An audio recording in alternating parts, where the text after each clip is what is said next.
In this present crisis, government is not the solution to our problem. Government is the problem. Real Americans, please stand up. No more hiding your face in the sand. Well, real Americans, please stand up. Divided we're falling, but united we'll stand up, stand strong, stand tall, and we'll keep these walls from falling. Stand up, stand. Caution, you are about to hear the conservative voice. Freedom Report begins right now.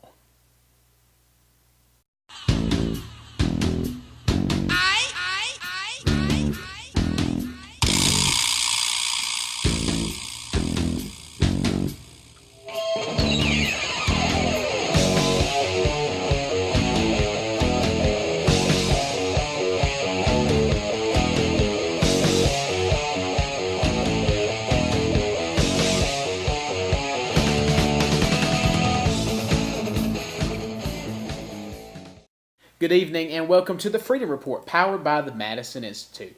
I'm Daniel Moss alongside my friend and co-host from the Madison Institute, Kelly Berry. How you doing, Daniel? I'm doing great. Just coming off of our 30-week anniversary. Absolutely. We're going to move right into this. I'm excited about where we're going. Absolutely, me too. Okay, so last week we talked to you about the Americans' numbers with Israel, and Gallup's study of that 75% of independents. The numbers were greater for Republicans and a tad bit less for Democrats. But basically, to sum it up, we could say 75% stood with Israel. Absolutely. Now, we have interesting numbers that bring our Freedom Report alert. This is a Freedom Report alert. Congress's approval rating. It's terrible. What do you think it is? I'm going to say... Or is it better phrased, their disapproval rating?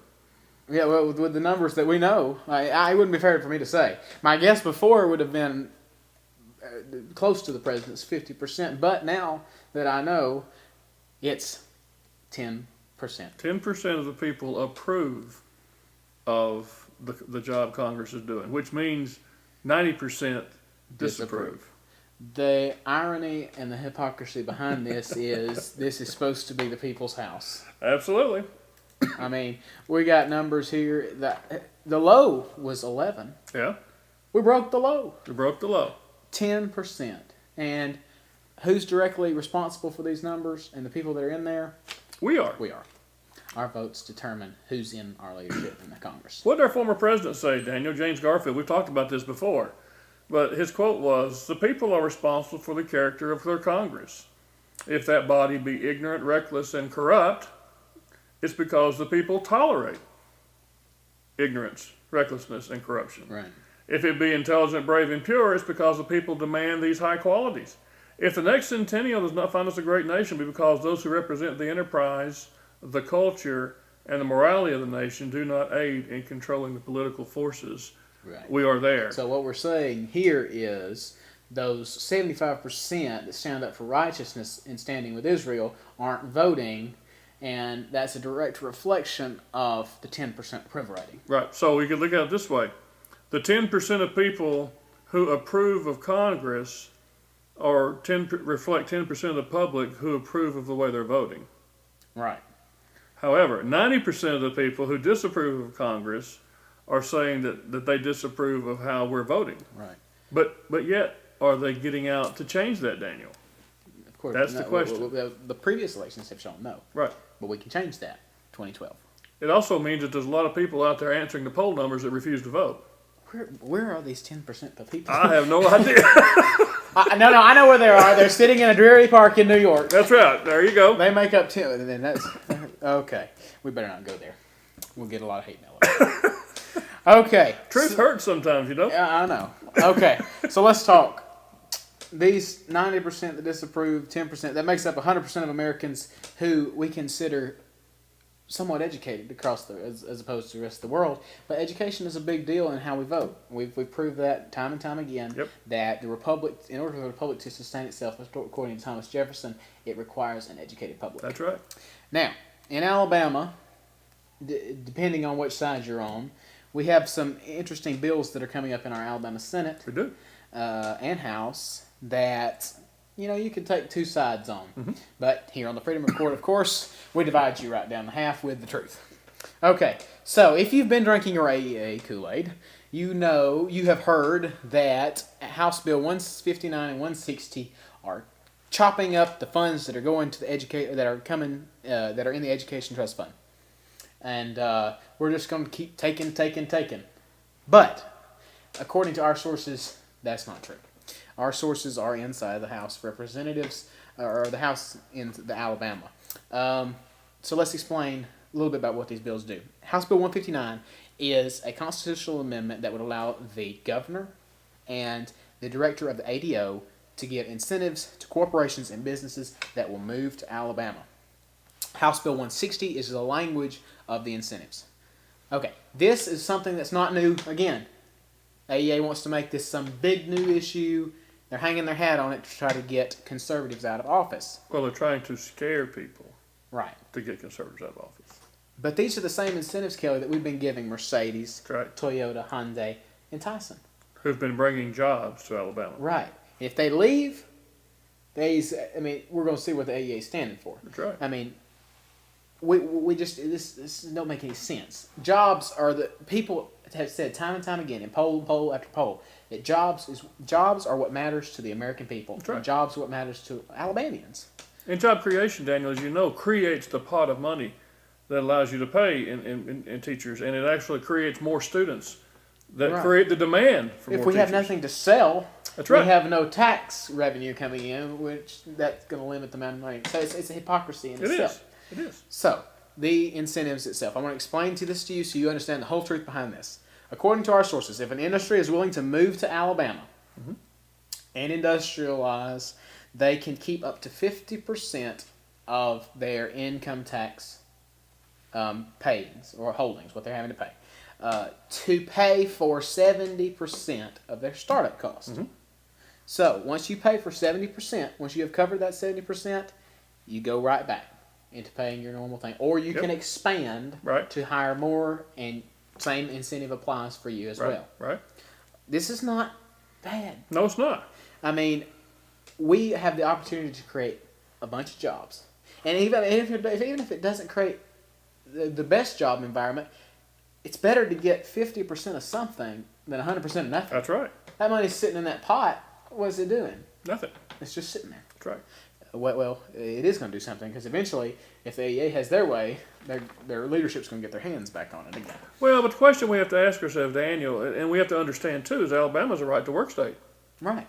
When I go to work every day, I realize that on Friday when I get paid, I may have a job and I may not. If I'm doing a good job, I will. If I'm doing things to help my business, my company grow, prosper, do a good job, then I continue to have a job. Right. As long as I have new work coming in. Same thing's true with teachers. Okay? Mm-hmm. In Alabama, they sign a year-to-year contract, right? Right. So they have a guaranteed job for a year. Exactly. That's the way that's the way right-to-work states are. Mm-hmm.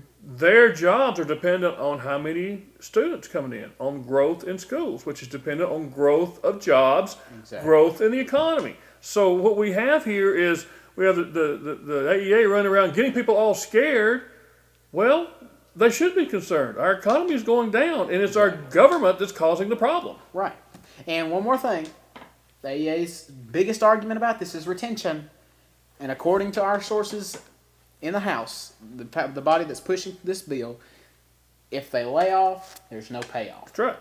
That's the truth, according to the Freedom Report. That's right. Now, if you're still against this after hearing this, I want to elaborate to you in the words of the Australian president.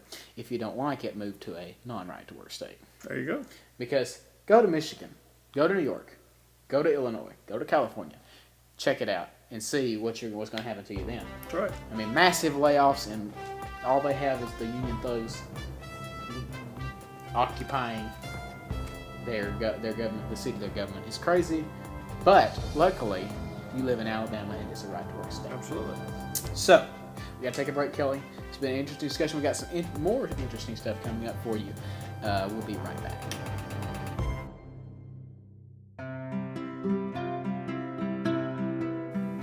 Do you need help promoting your business?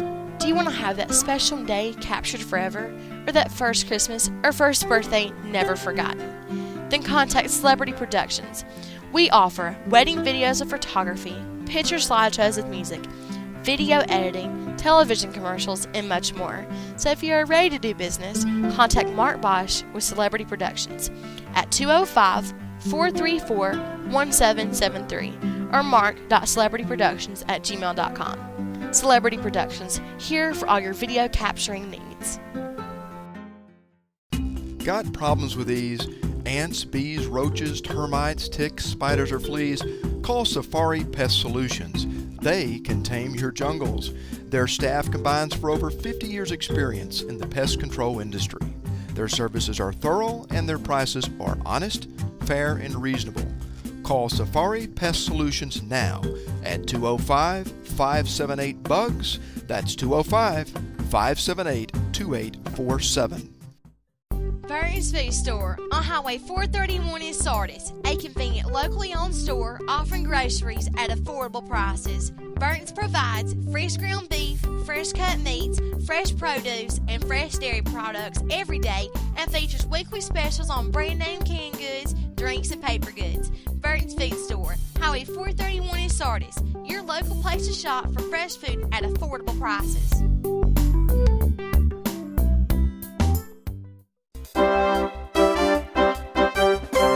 And welcome back. We have a Freedom Report alert. Daniel, this in the last couple of weeks in our Alabama legislature, when they've got back to work, we have some senators doing some good things and some senators doing some not so good things. Mm-hmm. And the subject I want to talk about right now is handgun laws in Alabama. Alabama has one of the states that has some of the better handgun laws of anywhere in the country. I know that's not an issue you're real concerned about right now. Not yet. But the Second Amendment is a huge issue that we all should be paying attention to. I would say that we've got two bills going through the House and the Senate right now. One is HB 132. The other is Senate Bill 337. And what these are doing is trying to fix some problems in our current handgun legislation. Mm-hmm. And let me tell you what the problems are, just so you understand. These are good things that these bills are trying to do. Now, we're going to talk about a bill that's doing some bad things. Right. This one's doing some good things. First of all, it's going to say that in Alabama, we have an open carry state, mm-hmm. which means anyone that's lawfully allowed to own a handgun can carry it openly in public without fear. Mm-hmm. Okay, so as long as you're not breaking the law or hurting somebody else, right? So that's a good thing. But what we have here is under certain conditions, our state gives us some technicalities that really trip up otherwise law-abiding citizens. Right. One of these, for instance, is that the first part of this bill says that lawfully carrying a firearm in and of itself doesn't constitute a crime of disorderly conduct. Right. Now, there's some people, if you were go down to the mall and you're walking down the mall and you're carrying a gun, some people would say you're committing a crime just because other people don't like it. Right. Okay, that's not true. And we should make sure that just in and of itself, as long as you're not doing anything else, that doesn't constitute a crime. Secondly, in Alabama, it said if I have a gun and I'm carrying it legally on my property or whatever, and I do not have a concealed carry permit, which in Alabama they do issue, allow you to wear it under your coat or in your car. The fact that I have the gun on my hip and I get in my car, now they can arrest me for concealed carry. Because closing the door. Because I got in the car and shut the door. Right. Okay, that's ridiculous. Right. If I have done nothing else but get in my car and drive down the road, that is absolutely ridiculous that I could be arrested for concealed carry. Now, I do have a concealed carry permit, so that doesn't happen. But nevertheless, there are those who may not have one. Right. Either didn't because they didn't know, or there's lots of reasons why, didn't have one, that they should not be arrested just for getting in their car. Now, Kelly, let's tell our viewers not to listen to their liberal media, because you still, in Alabama, even after these bills, you won't be able to be saved by any of these stipulations if you cannot pass the requirements to get your permit in the first place. That's right. It's just not saying open the state up. Anybody wants a gun can Right. have one. Right. That's not going to do that. That's right. Number 3, it would also repeal a prohibition against carrying a concealed pistol on another person's property. Right now, if I walk on somebody's property with a concealed handgun, even though I have a permit, and the guy says no, I can be arrested. If you don't leave. Right. Well, I mean, gee whiz. Right. I hadn't done anything wrong, so I should not be subject to that. So that repeals that problem. Number 4, it would also repeal the prohibition in Alabama by carrying a pistol to any public demonstration. So if I want to go to a Tea Party, and I'm a concealed carry guy, okay, if I just go to the Tea Party and I forget to take my gun and put it in the car, then I can be arrested. Okay, Right. even though I've done nothing wrong, not committed any kind of crime, again, yeah. not threatened anybody. Okay, once again, it's a technicality that needs to be gotten rid of because we have lots of people in this state. Matter of fact, the preponderance of people in this state who own guns are peaceful, law-abiding citizens. Right. And so you're only punishing those that are going to obey the law. In the first Exactly. place. I guarantee you, most criminals do not have permits. Right, and they're gonna carry guns Exactly. regardless. Exactly. Right. And so finally, the other one is that this is going to attempt to make Alabama a shall issue state as opposed to a may issue state. Now, the difference here is in a may issue state, it means that the sheriff has total control over who gets a permit and who doesn't. Right. We're not trying to say the sheriff is wrong, but all we'll make sure of is that if a person is legally allowed to have one, that the sheriff goes ahead and has one and issues one. So this is going to be a good bill. These are good bills. So it's SB 337 and HB 132. I encourage you to get a hold of your legislature, your senator, and support this particular bill. Now, we have another one. That's not a good bill, and we want to talk about that one too. And we want you to get a hold of your senator and tell them to get rid of the bill that's been put forth by Senator Mike McCutcheon. And I've got to find that bill. When we come back from the break, I'll give you the number of that bill because I've neglected to get that number. But basically what he is saying, it has to do with guns on a school campus. Mm-hmm. Now, Daniel, that's an inflammatory statement because we had another shooting last week. Yeah. Okay. But once again, we had a person that was a criminal, brought a gun on campus. There was nobody there to stop him. Right. So obviously, he killed 3 or 4 people. What this gun basically says is that a concealed carry person, what this bill says is it criminalizes just the fact you walk on a campus with a handgun, whether you have a permit or not. Right. That's wrong. Well, yeah, it's not going to stop it. It's not going to stop the criminals again. No. They're going to carry their gun regardless. Time and time again, it's been proven that gun-free zones attract criminals. Mm-hmm. And so if you declare schools to be gun-free zones, principal, teacher, whatever, even they can't defend against it. And you make them. And their fear goes down well, there's nobody here to stop me, might as well go ahead. That's exactly right. And time again, they say, well, we have the police for that. No. Supreme Court has ruled that the police are not there to protect you individually, just society in general. And so minutes occur and go between when you call and when they show. And as you said earlier, this may not directly affect or be a passion of mine right now, but I am a very large advocate of individual rights and where we're going. In the next discussion that we're going to get in this next segment, we will talk a lot about bondage and slavery, to 21st century bondage and slavery, I might add. What are we going to do to protect ourselves against this infringement? How are we going to throw off such government that becomes destructive of these ends?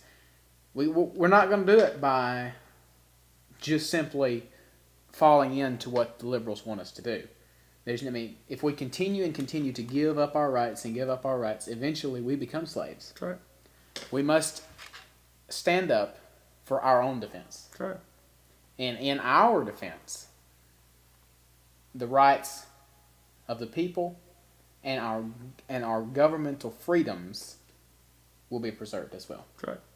It's not an argument of this goes beyond being an argument of Democrat, Republican, conservative, liberal, progressive, capitalist. That's right. This is the old-fashioned argument of the truth versus the lie. That's right. Good versus evil. That's right. We must stand on the side of truth. We must stand on the side of good, because ultimately, our safety, our rights, our unalienable rights that were given to us by God, are up to God. That's right. We have the ability to do that. Exactly. And to keep it going. We're going to have to take a break. That's my buzzer. We'll be right back. Got problems with these? Ants, bees, roaches, termites, ticks, spiders, or fleas? Call Safari Pest Solutions. They can tame your jungles. Their staff combines for over 50 years' experience in the pest control industry. Their services are thorough and their prices are honest, fair, and reasonable.